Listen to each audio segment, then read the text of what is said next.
Sa kabila ng malakas na agos ng tubig sa ilog na ito, Balunan nyo, ha? buong tapang itong tinatawid ng ilang residente at estudyante ng Barangay San Gregorio sa bayan ng Lambunaw sa Iloilo. May tulay naman sa tabi ng ilog, pero ang problema, hindi na dito dumaraan ang tubig. At ang masaklap, 10 taon na ang nakakaraan mula nang sinimulan ito. Pero hanggang ngayon, hindi pa rin ito tapos at hindi pa rin nagagamit ng mga residente.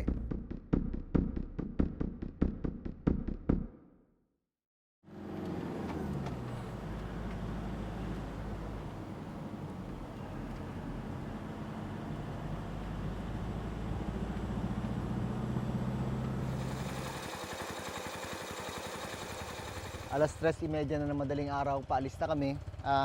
Mahirap kasi yung daan, lubak-lubak, hindi daw kaya ng 4-wheel. Kaya ito yung mga sasakyan namin, mga habal-habal.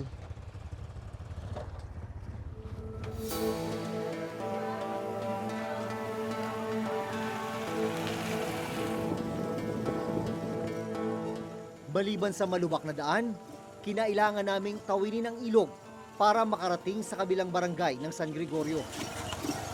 Dali, dalam. Dalam lagi.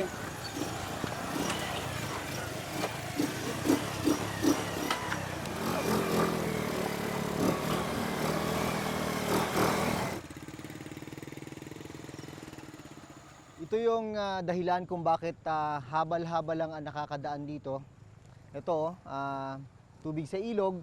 Maswerte nga ngayon, hindi pa mataas pero pag tag-ulan, umaabot to ng lampas tao.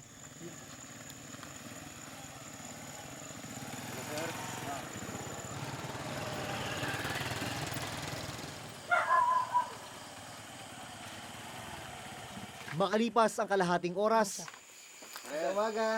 narating namin ang bahay ng estudyanteng si Jaril Ligada, 13 taong gulang. Araw-araw, nilalakad niya ang nasa halos 4 na kilometrong layo papasok sa eskwelahan. Mga ilang minuto mula rito papuntang school. Naabot ba isang oras? Lampas. Lampas. Ang lakad? Opo. Anong oras ka nagsisimula? Hanggang alas 5:30 hanggang alas 6. Si Jaril ang panganay sa 3 magkakapatid. Bata pa lamang, lolo at lola na ang kumupkup sa kanya. Tay, bakit napunta rito si Jaril sa inyo? Tigin daram lang ni lula na doon sa balay. Eh, bago nagbata bala si nanay na. Di karon nakahinga ti duwak gabi. Lugar ibalik to sa kanay nanay na hindi dit na sagi ka hibi dit na nga mabalik ka kwan lang. Doon sa balay. Di murang hindi rit na muli. Pagmamalaki ni Lolo Amoman, elementarya pa lang, ay first honor na si Jaril. Nakasabit yung mga medals dyan, lahat ng mga parangal. Bakit mo sinabi talaga yan sa entrada ng bahay mo? Te dyan na gid ba butang ko no mera nga makita no ko tawo nga nagaagto sa balay nga muraya kwan ka apo na nga maarab siguro no ay ti. Matalino? Tama. Pangarap ko pang isang engineer paglaki ko. Engineer. Bakit nagkaroon ka ng interest sa pagiging engineer? Kasi gusto ko ang math. Gusto mo ang math? Pa. Anong klaseng engineering ang gusto mo? Yung gumagawa ng mga bahay. Naghahanda na si Jaril papasok sa eskwelahan.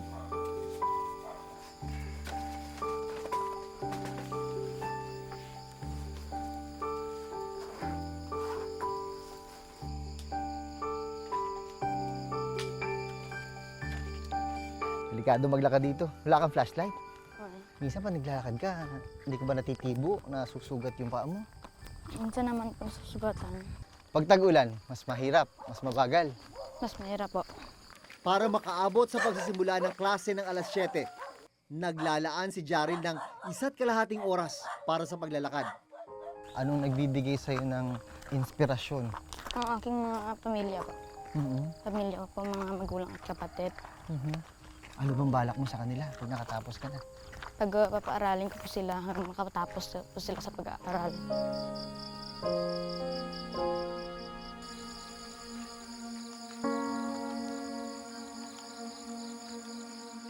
Nang sumikat ang araw, mas naging malinaw sa amin ang daang tinatahak ni Jaril. Maliban sa lubak na kalsada, isang nakatenggang tulay ang aming nadaanan. Tulay na nasa ibabaw ng isang tuyong lupa. Eh ano nangyari? Bakit? Wala na, oh. Parang hindi na siya ginagamit. Kasi nag-iba ang direksyon ng tubig. Nag-iba. So ibig sabihin dati dito ang ilog.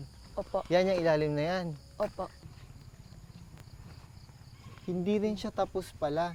Ibig sabihin nung dati tinatawid nyo dito sa kawayan. Opo. Nagkakawayan kayo ng ganun. Opo. So kahit na dati nung nagagamit mo to, hindi siya buo. Hindi siya buo. Ano yung experience mo dati dito sa kawayan na to? Minsan po natatakot kasi parang dali na siyang masira. Pero tinatawid nyo dati yan? Opo. Matagal na kasi nakalagay.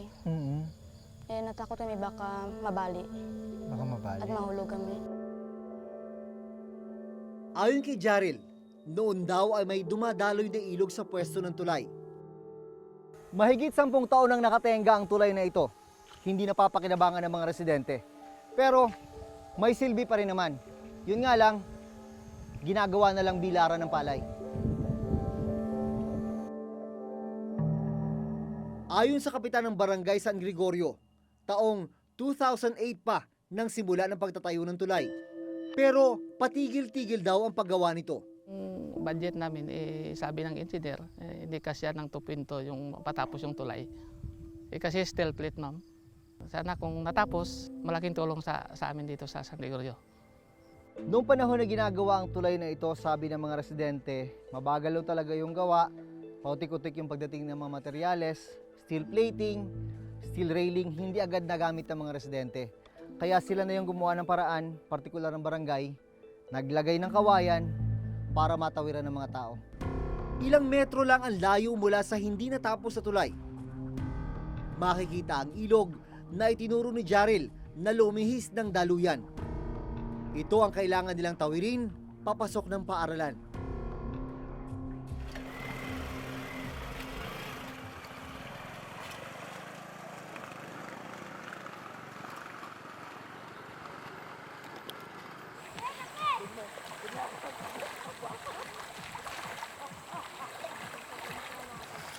Ito yung halos araw-araw mo na experience. Paano pag lumaki niya dito? Pero dumarating sa punto ba na hindi kayo nakakapasok dahil sobrang laki ng tubig dito sa ilog? Opo. Isang linggo, hindi kami nakapasok kasi mas malalim pa dito. Mga Martes lang po. Last week, tumaas siya. Opo. Ang ikinukwento ni Jaril na pagtaas ng tubig sa ilog nangyari nito lang Pebrero. Sa cellphone video na ibinigay ng ilang residente sa reporter's notebook, makikita ang peligro habang tinatawid ng mga estudyante ang mataas na tubig sa ilog. Katatapos lang daw noon ng malakas na ulan.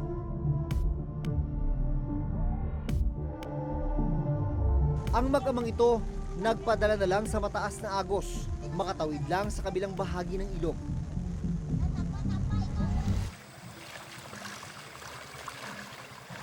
Ikaw bilang isang estudyante na araw-araw dumadaan dito, anong pakiusap mo sa gobyerno? Sana po gawin niyo pa na among tulay. Malaking tulong po ito sa amin. Hindi na kami mahihirapan na tawid. Lalo na pang tag-ulan. Pang tuwing apo ang tubig.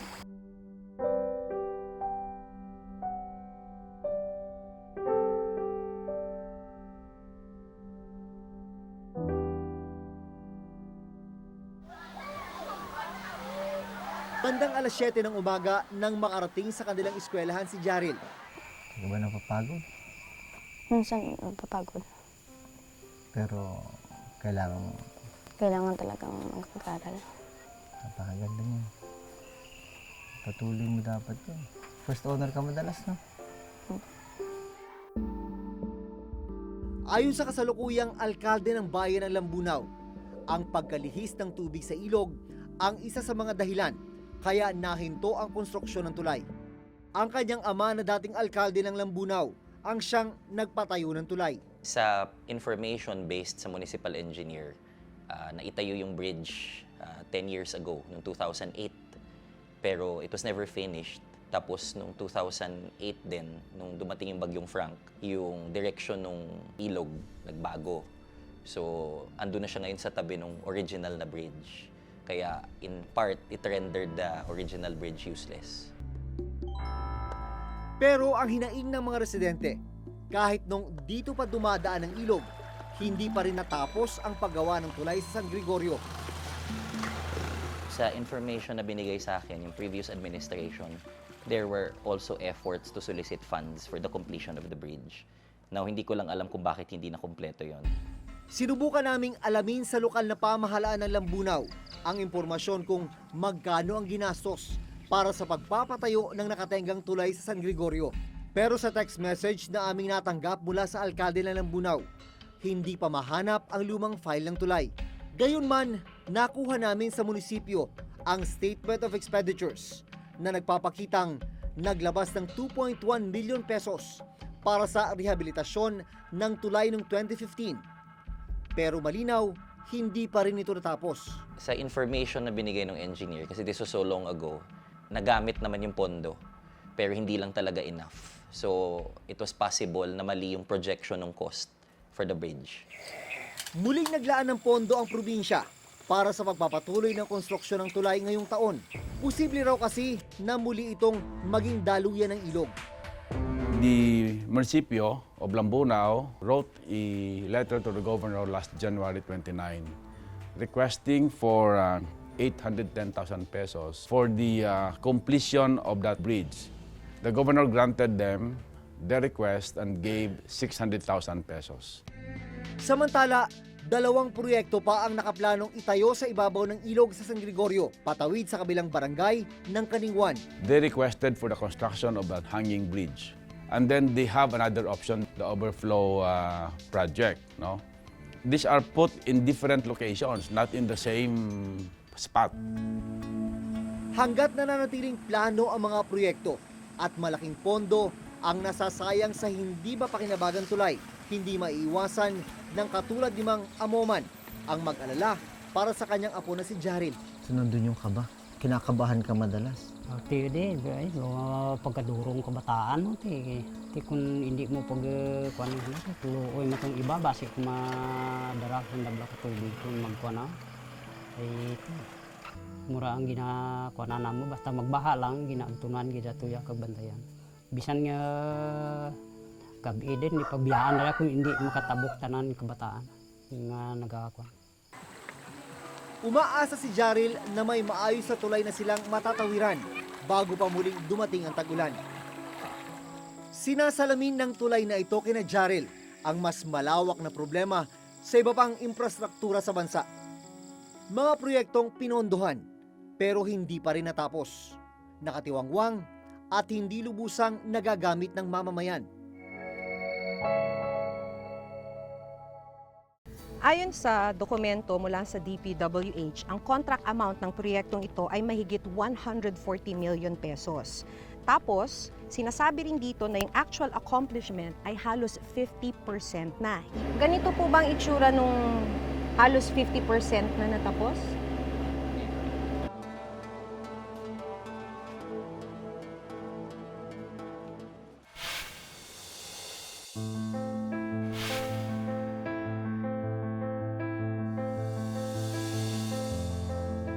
Bukod sa tulay sa San Gregorio, ilan pang malalaking tulay ang natagpuan ng reporter's notebook na nakatiwangwang o di kaya naman inabot na ng ilang taon ng paggawa kaya hindi na pakikinabangan ngayon ng mamamayan.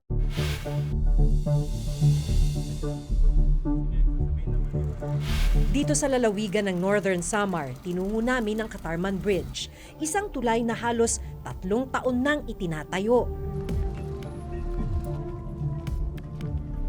Ito ang Katarman Bridge sa Samar. Kung makikita nyo naman, sobrang makipot para sa isang 2-lane bridge. Kaya ang proyekto ay bridge widening, luluwagan. Ang problema, noong 2015 pa ito sinimulan, hanggang sa ngayon hindi pa natatapos. Taon na. Ang ginawa ito putol bangka. Ngayon, pwede naman makadaan, pero pabilisan lang. Bakit kayo tumatakbo? Ma'am, Kasi oo, baka tamaan kayo Oo. nitong mga to. madaganan ka dyan. Madaganan ka. September 16, 2015 ang sinimula ng proyekto. Ang target completion dapat ay noon pang June 22, 2017. Ayon dito sa dokumento mula sa DPWH, ang contract amount ng proyektong ito ay mahigit 140 million pesos. Tapos, sinasabi rin dito na yung actual accomplishment ay halos 50% na. Ibig sabihin, dapat kalahati nitong proyekto tapos na. Tinungo namin ang forma ng proyekto at nang itanong namin kung nasa halos kalahati na o 47% na ang paggawa nila, gaya ng nakasaad sa status report ng DPWH Region 8, Ganito po bang itsura nung halos 50% na natapos? Hindi po.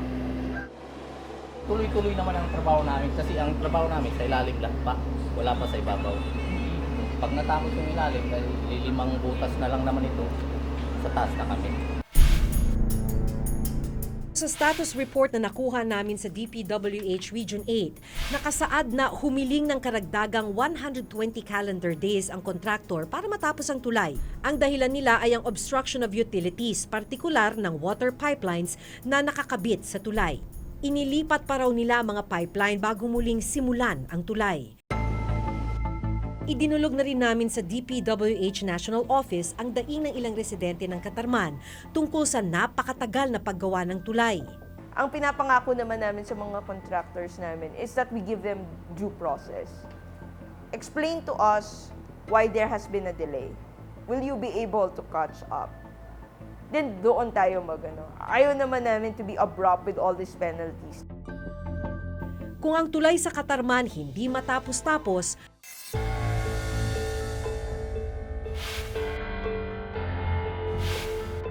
ang Mandulog Bridge naman sa Iligan, hindi na nga tapos, hinayaan pang nakatiwangwang. Una namin itong pinuntahan noong February 2017. Yun yung bahagi ng Mandulog Bridge na nawasak ng umagos yung napakalakas na tubig mula sa kabundukan ng kasagsagan ng Typhoon Sendong. Ito naman, yung kapalit at pinondohan, pero hanggang sa ngayon ay hindi pa rin nadaraanan. Kwento ng magbabarkadang sina Vanessa, John Andre, Kent at Kenneth. Malaking tulong sana ang tulay para makatawid sa kabilang barangay kung saan naroon ang kanilang eskwelahan. Dito lang ang pwedeng daan. Kasi doon, malayo pa. February 18, 2016 nang simula ng paggawa ng Mandulog Bridge. Ang target completion ay March 7, 2017. Pero nagkaroon ng indefinite suspension sa proyekto dahil sa problema ng Road Right-of-Way o RRO. Parang ayaw nila nung amount, so doon na nagkakuan. So mayroon silang lawyer, tapos yung lawyer din ng DPWH, yung sila na nag-uusap doon. Nasa 61.9 million pesos ang inilaang pondo para sa Mandulog Bridge. Nagmula ang pondo sa inilabas na calamity fund para sa bagyong Sendong. Itinayo kasi ito matapos masira ng bagyo ang dating tulay dito. Ang amount nito is 61 million. So nasa 30 million pa ang nagagamit na pondo namin. Kung tutuusin, nakasaad sa Revised Implementing Rules and Regulation ng Republic Act 9184 na wala dapat mangyaring bidding at awarding sa anumang infrastructure project hanggat hindi nagagawa ang detailed engineering investigation, survey and design at ang acquisition ng road right-of-way.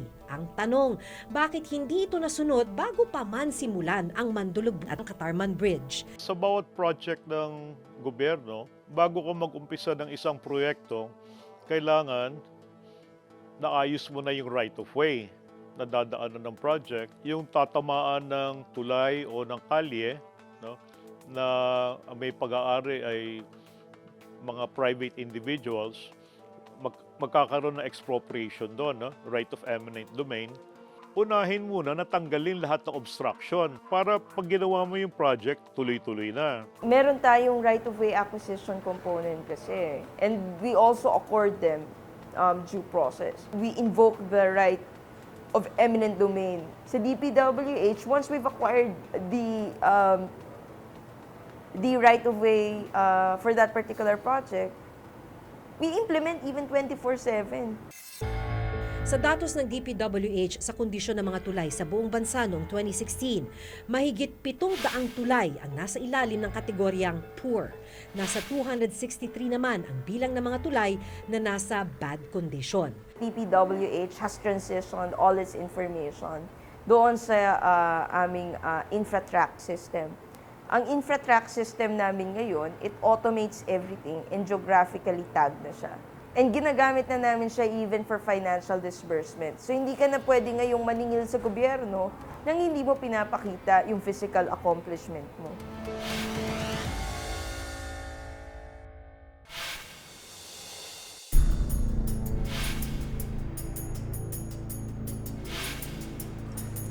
Sa susunod na linggo, abangan ang iba pang proyektong pinondohan ng pera natin, pero hindi naman natin napakikinabangan. Sa tagal ng pagkakatiwangwang nitong project na to, napuno na siya ng damo. May talahib na. Hanggang sa susunod na Huwebes, ako si Maki Pulido. Ako si Jun Veneracion at ito ang nakatala sa aming Reporter's Notebook. Notebook.